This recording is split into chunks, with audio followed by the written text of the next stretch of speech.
জাতীয় থেকে আন্তর্জাতিক, প্রান্তিক জনপদ থেকে নগর, চারপাশে কি ঘটছে এই মুহূর্তে সবকিছু নিয়েই আমাদের আয়োজন এখন চারদিক। আপনাদের সঙ্গে আছি আমি শামীমা রহমান শাম্মী।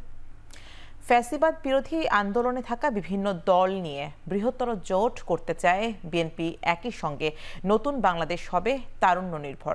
বেলা 12:30টার দিকে যুবদলের 47তম প্রতিষ্ঠা বার্ষিকী উপলক্ষে সাবেক রাষ্ট্রপতি জিয়াউর রহমানের সমাধিতে শ্রদ্ধা জানিয়ে বিএনপির স্থায়ী কমিটির সদস্য সালাউদ্দিন আহমেদ আরও বলেন, জাতীয় নির্বাচনে যোগ্য প্রার্থীদেরই মনোনয়ন দেওয়া হবে। ইনশাআল্লাহ এই দেশ একটি তারুণ্য নির্ভর বাংলাদেশ হবে। সকল যোগ্য প্রার্থীদের, একাধিক যোগ্য প্রার্থীদের সাথে আমরা কথা বলেছি। এটা তারই প্রক্রিয়ার একটি অংশ। আমরা একই মেসেজ দিতে চাই, যাতে আমাদের দলের ভিতরে ঐক্য থাকে, জাতির মধ্যে ঐক্য থাকে।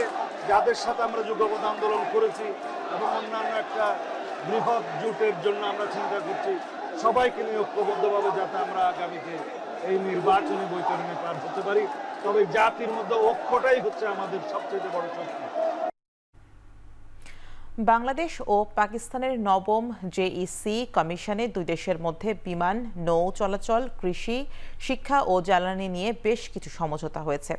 দীর্ঘ 2 দশক পরের এই বৈঠকে শেষে কথা জানান অর্থ উপদেষ্টা ডক্টর সালেউদ্দিন আহমেদ। সকালে জেইসির বৈঠকে যোগ দিতে শেরেবাংলা নগরের এনইসি সম্মেলন কক্ষে আসেন দুই দেশের প্রতিনিধি দল। সকাল 10:45 থেকে 1:45 পর্যন্ত চলা এই রুদ্ধদ্বার বৈঠকে দুই দেশের অর্থ বাণিজ্য সম্পর্কিত 29 কর্মকর্তা যোগ দেন।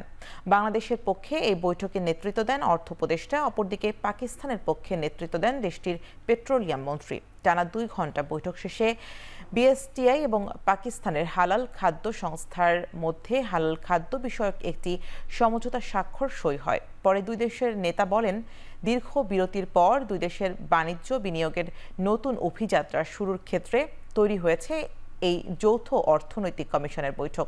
তারা বলেন, বাংলাদেশ থেকে পাট ও ওষুধ আমদানি করার ব্যাপারে আগাচ্ছে পাকিস্তান এবং সার্ককে পুনর্জীবিত করার ব্যাপারেও আলোচনা হয়েছে জানান তারা। We are meeting as JEC after a lull period of 20 years, and we want to build on this positive momentum for the mutual benefit of both the countries. আমি বলবো একটা অত্যন্ত সফল একটা সভা হয়েছে। ট্রেড, কমার্স, আইটি, কৃষি, that is agriculture, food, প্রত্যেকটা আইটেম নিয়ে আলোচনা করেছি এবং মোটামুটি যেগুলো আমরা এগ্রি করেছি সবগুলো কিন্তু দুটো দেশের জন্য, দুটি দেশের মানুষের জন্য উপকার হবে। আমরা সার্ককে চেয়েছিলাম একটু শক্তিশালী করতে, সার্কটা এখনও উইক। আমরা ভেবেছি সার্ক এবং এর বিয়ন্ড দ্যাট আমরা যদি যেতে পারি এরকম কোঅপারেশন প্রত্যেক দেশের সাথে আলোচনা করে আমরা করব। ক্ষমতায় গেলে নারীর কর্মঘণ্টা 8 থেকে কমিয়ে 5 ঘণ্টা করার প্রতিশ্রুতি দিয়েছেন জামায়াতের আমির ডক্টর শফিকুর রহমান। বাংলাদেশি আমেরিকানদের উদ্যোগে যুক্তরাষ্ট্রের নিউ ইয়র্কে গণসংবর্ধনা অনুষ্ঠানে এই প্রতিশ্রুতি দেন তিনি। এছাড়া মানবতা বিরোধী অপরাধের বিচার অব্যাহত রাখার প্রতিশ্রুতিও পুনর্ব্যক্ত করেন জামায়াতের আমির। আমরা গেলে ইনশাআল্লাহ তাদের কর্মঘণ্টা কমিয়ে দেব, তার সন্তানের হক আদায় করার জন্য এবং মা হিসাবে তাকে সম্মান করার জন্য। এটাই হবে তাদের প্রতি ইনসাফ, এটা কোনো দয়া নয়। ইনশাআল্লাহ আমরা যদি 8 ঘন্টার জায়গায় তাদের জন্য 5 ঘন্টা করি, তাহলে মারা এতই সিনসিয়ার, এতই কমিটেড, তারা চিন্তা করবে যে সরকার, যে দেশ আমাদেরকে এই সম্মান দিয়েছে, আমাদের উচিত 8 ঘন্টার কাজ 5 ঘন্টায় সেরে দেওয়া। প্রায় 23 ঘণ্টা পর নিরবিচ্ছিন্নভাবে পুনরায় চালু হলো মেট্রো রেল। সকাল 11টা নাগাদ মেট্রো রেল কর্তৃপক্ষের পূর্ব ঘোষিত সময়ে উত্তরা উত্তর থেকে মতিঝিল পর্যন্ত মেট্রো রেল পুনরায় চালু হয়। এ নিয়ে সর্বশেষ পরিস্থিতি জানাতে আমাদের সঙ্গে যুক্ত হচ্ছেন সহকর্মী তৌহিদুল তারেক।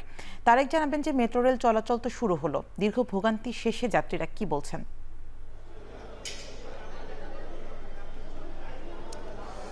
স্বামী, দীর্ঘ ভোগান্তি যে বিষয়টি উল্লেখ করেছেন, প্রায় 23 ঘন্টার একটি ভোগান্তি। যদিও রাতের বেলা মেট্রো রেল বন্ধ থাকে, কিন্তু গতকাল দুপুরবেলা থেকে যখন দুর্ঘটনাটি ঘটে ফার্মগেট মেট্রো রেল স্টেশনে, তখন থেকে কিন্তু এখানে রেল যোগাযোগ বন্ধ থাকে মেট্রো রেলের, যে কারণে আসলে অফিস ফেরত যে যাত্রীরা রয়েছেন, তাছাড়া স্কুল কলেজে যে শিক্ষার্থীরা রয়েছেন, তাদের যে নিয়মিত যে ব্যবহারকারী রয়েছেন মেট্রো রেল তারা কিন্তু বেশ ভোগান্তিতে পড়ে, যার চিত্র আমরা ঢাকার যে রাজপথ কিংবা সড়কগুলো রয়েছে সেই সড়কে কিন্তু আমরা সেই বিষয়টি দেখেছি যে তীব্র যানজটের তৈরি হয়।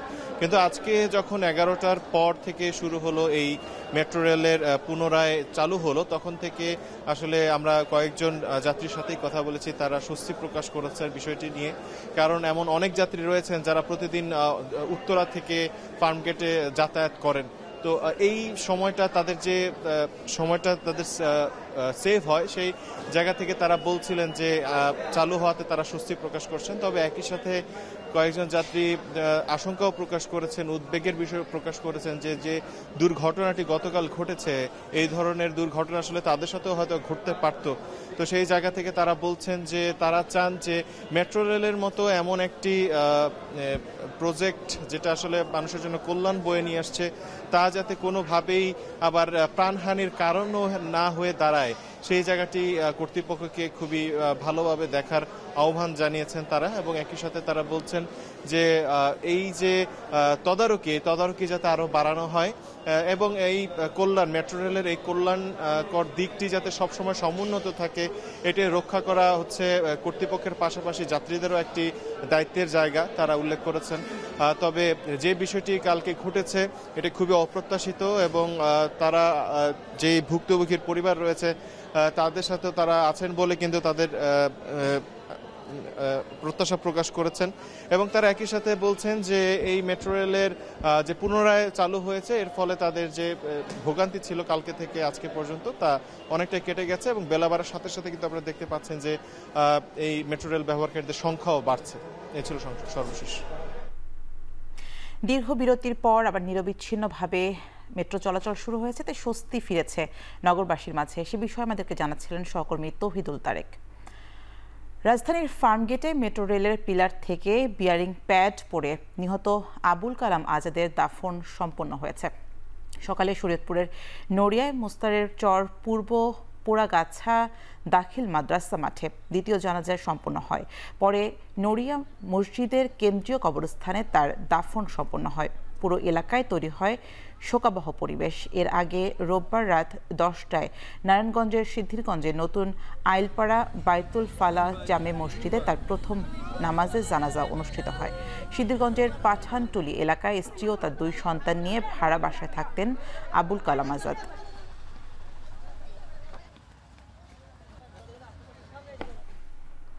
মেট্রো রেল ও ফ্লাইওভারের বিয়ারিং প্যাডের মান ঠিক রাখা ও রক্ষণাবেক্ষণের নির্দেশনা চেয়ে হাইকোর্টে রিট দায়ের করা হয়েছে। শুনানি আগামীকাল। আইনজীবী আবদুল্লাহ আল মামুন হাইকোর্টের সংশ্লিষ্ট শাখায় এই রিট করেন। বিচারপতি ফাহমিদা কাদের ও বিচারপতি আসিফ হোসেনের হাইকোর্ট বেঞ্চে রিটের শুনানি হবে। রিটে মেট্রো রেলের রক্ষণাবেক্ষণ সঠিকভাবে তদারকির জন্য একটি উচ্চমানের কমিটি গঠনের নির্দেশনা চেয়েছেন। একই সঙ্গে ফ্লাইওভারের রক্ষণাবেক্ষণের নির্দেশনা চাওয়া হয়েছে। রিটে বিগত দিনে যেসব দুর্ঘটনা ঘটেছে তার একটি চিত্র উচ্চ আদালতে শুনানিতে তুলে ধরার কথা বলেছেন আইনজীবী। ফার্মগেটে মেট্রোর বিয়ারিং প্যাড খুলে পড়ে আবুল কালাম নামে একজন নিহত হন, আহত হন 2 জন। এই ঘটনার প্রেক্ষিতে রিট দায়ের করা হয়েছে।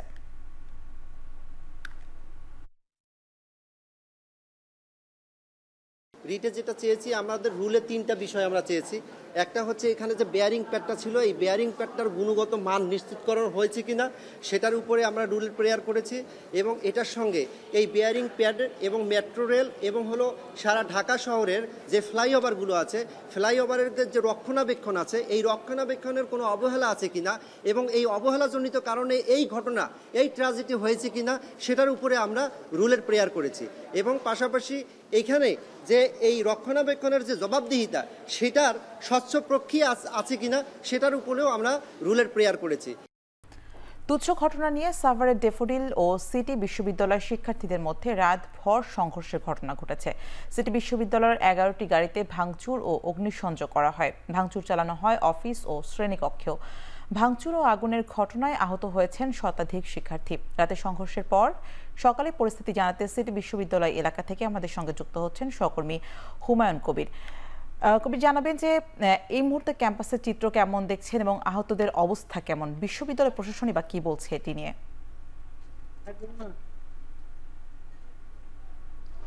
সামনে আপনি যেমনটি বলছিলেন, আসলে গতকাল কিন্তু তুচ্ছ ঘটনাকে কেন্দ্র করে যে অনাকাঙ্ক্ষিত ঘটনা ঘটেছে, সেই ঘটনায় কিন্তু সিটি ইউনিভার্সিটির 11টি যানবাহনে অগ্নিসংযোগ করা হয়েছে এবং শতাধিক কিন্তু আহত হয়ে বিভিন্ন হাসপাতালে চিকিৎসা নিচ্ছেন।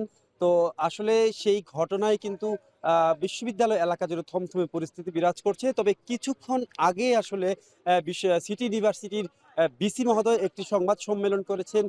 তিনি কিন্তু সংবাদ সম্মেলনে করে জানিয়েছেন যে এ পর্যন্ত যে ঘটনা ঘটেছে সেই ঘটনায় যে ড্যাফোডিল ইউনিভার্সিটির পক্ষ থেকে কিন্তু বলা হয়েছিল যে তারা এখানে আসবেন, এসে সেটির সমাধান করবেন, কিন্তু ড্যাফোডিল ইউনিভার্সিটির ভিসিকে আসার আসলে অনুরোধ করা হয়েছিল এখানে, কিন্তু তিনি এখনো আসেননি। তার প্রতিনিধি পাঠিয়েছেন, তার প্রতিনিধি আসলে যে ক্ষয়ক্ষতির পরিমাণ একটা প্রাথমিকভাবে সিটি ইউনিভার্সিটি বলেছে 20 থেকে 25 কোটি টাকার ক্ষয়ক্ষতি হতে পারে। তো সেই ক্ষয়ক্ষতির পরিমাণ অ্যাসেসমেন্ট করে মূলত নিয়ে গেছেন ড্যাফোডিল ইউনিভার্সিটির পক্ষ থেকে। এবং সিটি ইউনিভার্সিটির যে ভিসি, তিনি একটু আগে সংবাদ সম্মেলন করে 10 মিনিট আগে জানিয়েছেন যে 11 জনকে এখনো তারা আটক করে রেখেছেন, তাদের হেফাজতে রয়েছে। যারা ভাঙচুর চালাতে এসেছিলেন, যারা এসব গাড়ি পুড়িয়েছেন এবং অফিস কক্ষ ভাঙচুর করেছেন, সে তাদের মধ্যে থেকে ধরে করে রেখেছে সিটি ইউনিভার্সিটির শিক্ষার্থীরা। যত ড্যাফোডিল ইউনিভার্সিটি ততক্ষণ সংবাদ সম্মেলনের মাধ্যমে ঘোষণা দিয়েছেন সিটি ইউনিভার্সিটির ভিসি মহোদয়। পাশাপাশি তিনি বলছেন যে এই ঘটনা নিয়ে তিনি আইনগত কোনো দেশের যে প্রচলিত আইন রয়েছে সে আইন অনুযায়ী কোনো ব্যবস্থায় বা পাবেন না বা মামলা করবেন না, এখনো পর্যন্ত সেই সিদ্ধান্তে রয়েছে, রয়েছেন। যদি কিনা ড্যাফোডিল ইউনিভার্সিটির পক্ষ থেকে এই ক্ষতিপূরণগুলো দেয়া হয়, এই যে গাড়ি ভাঙচুর করা হয়েছে, বিভিন্ন স্থাপনা ভাঙচুর করা হয়েছে, ল্যাপটপ ভাঙচুর করা হয়েছে, অফিস ভাঙচুর করা হয়েছে, সব মিলে আসলে একটা রণক্ষেত্রে কিন্তু পরিণত হয়েছে ড্যাফোডিল ইউনিভার্সিটি। এটি বলাই যায়। এই যে এখানে আমরা দেখতে পাচ্ছি মোটরসাইকেল পড়ে রয়েছে। সব মিলে 20 থেকে 25 কোটি টাকার যে ক্ষয়ক্ষতি হয়েছে সেই ক্ষয়ক্ষতি যদি দিয়ে দেওয়া হয় এবং ড্যাফোডিলের ভিসি যদি এখানে সশরীরে আসেন, তাহলেই কেবল যে 11 জনকে আটক করে রাখা হয়েছে সিটি ইউনিভার্সিটির শিক্ষার্থীদের হেফাজত আসলে কিভাবে এই নতুন যে এই বাসগুলো ভাঙা হয়েছে এবং আশেপাশে এসি, অনেকগুলো এসি কিন্তু এখানে তারা ভেঙে ফেলে রেখেছেন। সব মিলে একটা মোটামুটি গতকাল যে সাজানো গোছানো, গতকাল দিনের বেলাও যে এই ভার্সিটির ক্যাম্পাসটি সাজানো গোছানো ছিল, সেটি আসলে একটি রণক্ষেত্রে পরিণত হয়েছে, অগোছালো এবং আতঙ্কের ক্যাম্পাসে কিন্তু পরিণত হয়েছে শিক্ষার্থীদের মধ্যে। তুচ্ছ ঘটনা নিয়ে সাভারের ড্যাফোডিল ও সিটি বিশ্ববিদ্যালয়ের শিক্ষার্থীদের মধ্যে রাতভর যে সংঘর্ষ হয়েছে সে বিষয়ে আমাদেরকে জানাচ্ছিলেন সহকর্মী হুমায়ুন কবির। বঙ্গোপসাগরে সৃষ্ট ঘূর্ণিঝড় মন্থা ভারতের অন্ধ্রপ্রদেশ উপকূলের দিকে অগ্রসর হচ্ছে। কাল রাতে এটি ভারতের অন্ধ্রপ্রদেশ উপকূল দিয়ে স্থলভাগে প্রবেশ করবে, তবে বাংলাদেশে এর খুব একটা প্রভাব পড়বে না বলে জানিয়েছে আবহাওয়া অফিস। এই এক বার্তায় আবহাওয়াবিদ SM কামরুল হাসান বলেন, ঘূর্ণিঝড়টি বাংলাদেশের উপকূল থেকে অনেক দূরে, ফলে এদিকে বাতাস কম। তবে মঙ্গলবার দেশের উপকূলীয় অঞ্চলে হালকা বৃষ্টি হতে পারে। পাশাপাশি রাত থেকে দেশ জুড়ে বৃষ্টির পূর্বাভাস দিয়েছে আবহাওয়া অধিদপ্তর। এই অবস্থায় জেলেদের গভীর সমুদ্রে যেতে নিষেধ করা হয়েছে।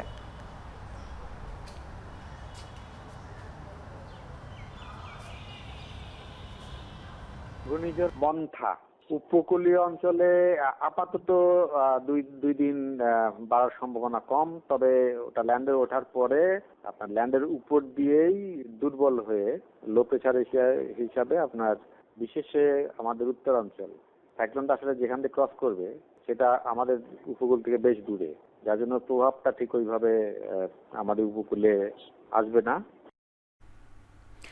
নোয়াখালী সোনাইমুড়িতে ঘুমের মধ্যে এক মাদ্রাসা ছাত্রকে গলা কেটে হত্যা করা হয়েছে। রাতে পৌরসভার 6 নম্বর ওয়ার্ডের বাটরা আল মাদ্রাসাতুল ইসলামিয়া মাকফুনুল উলুম মাদ্রাসায় এই ঘটনা ঘটে। পুলিশ জানায়, কয়েকদিন আগে জাহানাবাদ গ্রামের ওবায়দুল উল্লাহর ছেলে নাজিম এবং ময়মনসিংহের টেঙ্গাপাড়া গ্রামের ছায়েরের টুপি পরা নিয়ে ঝগড়া হয়। পরে মাদ্রাসার এক শিক্ষক বিষয়টি জানতে পেরে বিষয়টি সমাধান করে দেয়। এই ঘটনার জেরে নাজিমের ওপর ক্ষিপ্ত হয় সায়েদ। রোববার রাতে মাদ্রাসার আবাসিক কক্ষে ঘুমিয়ে থাকা 14 জন ছাত্র ও একজন শিক্ষক, এ সময় অভিযুক্ত সায়েদ ঘুমের মধ্যে ছুরি দিয়ে নাজিমের গলা কেটে দেয়। ঘটনাস্থলে মারা যায় নাজিম। পরে পুলিশ মরদেহ উদ্ধার করে 250 শয্যা বিশিষ্ট নোয়াখালী জেনারেল হাসপাতাল মর্গে পাঠায়। এই ঘটনায় অভিযুক্তকে আটক করেছে পুলিশ। যৌথ সামরিক প্রশিক্ষণ পরিচালনার জন্য মার্কিন নৌবাহিনীর যুদ্ধজাহাজ ত্রিনিদাদ ও টোবাগোর নৌবন্দরে লঙ্গর করেছে। ত্রিনিদাদ ও টোবাগোর মার্কিন দূতাবাস এক বিবৃতিতে জানায়, দুই দেশের মধ্যে সামরিক সহযোগিতামূলক সম্পর্ক বাড়াতে আগামী 4 দিন পোর্ট অফ স্পেনে অবস্থান করবে যুদ্ধজাহাজ। তবে মার্কিন যুক্তরাষ্ট্রের উদ্যোগটিকে ভালোভাবে নেয়নি ভেনেজুয়েলা। প্রতিবেশী রাষ্ট্র ত্রিনিদাদ ও টোবাগোর সঙ্গে মিলে যুক্তরাষ্ট্র ভেনেজুয়েলার সামরিক সংঘাত ঘটাতে চাচ্ছে বলে অভিযোগ দেশটির সরকারের। এছাড়া কারাকাস জানায়, মার্কিন গোয়েন্দা সংস্থার সরাসরি তথ্যের মাধ্যমে তারা ক্যারিবীয় অঞ্চল থেকে একদল ভাড়াটে সৈন্যকে আটক করেছে। শেষ করছি এখন চারিদিকের আয়োজন। সঙ্গে থাকার জন্য ধন্যবাদ।